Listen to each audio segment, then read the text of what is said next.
I am going to be moving. That's my new case. We're going to be taking stuff out of this old case. And yeah, that's how it's going to be. So, oh, this is going to be fun. I think. I don't know. We'll see. We'll see.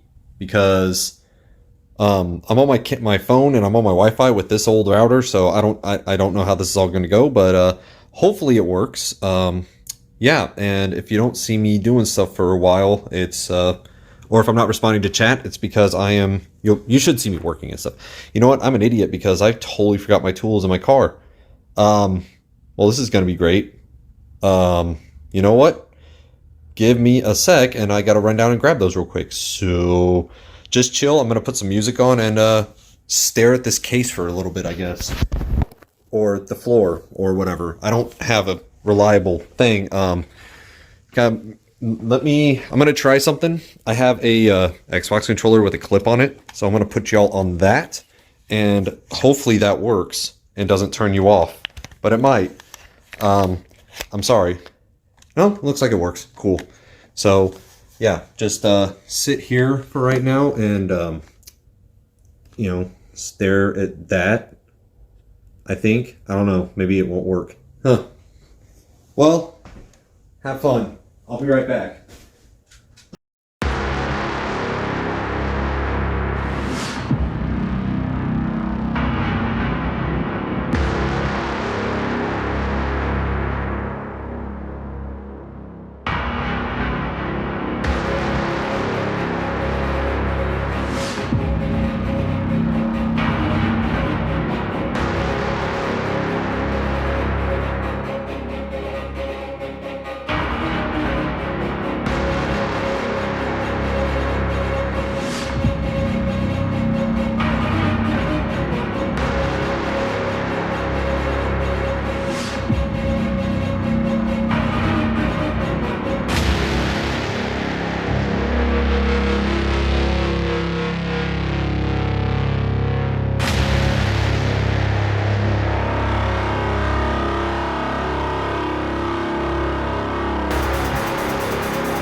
That's a one PC swap. Done. Obviously, I'm gonna still work on it. I still got more stuff to order and put on as time allows. I am gonna RGB the hell out of this thing. But, yep, all the fans are running. Power is on. Everything. That's how the interior looks right now. Not too fancy or anything, but it'll be better. There's a puppers. Look at her. Look at the Miss Scruffington. Oh, she's such a good girl. You know. Oh, it looks on the side, and she doesn't like the camera. Over there. So, yeah. Well, thanks so much for hanging out, y'all. I really appreciate it. And, yeah, stay brutal. I will see y'all later. Bye! I press a controller thing that I'm holding on here like that I was going to do something. Alright, laters. How do I end you? There.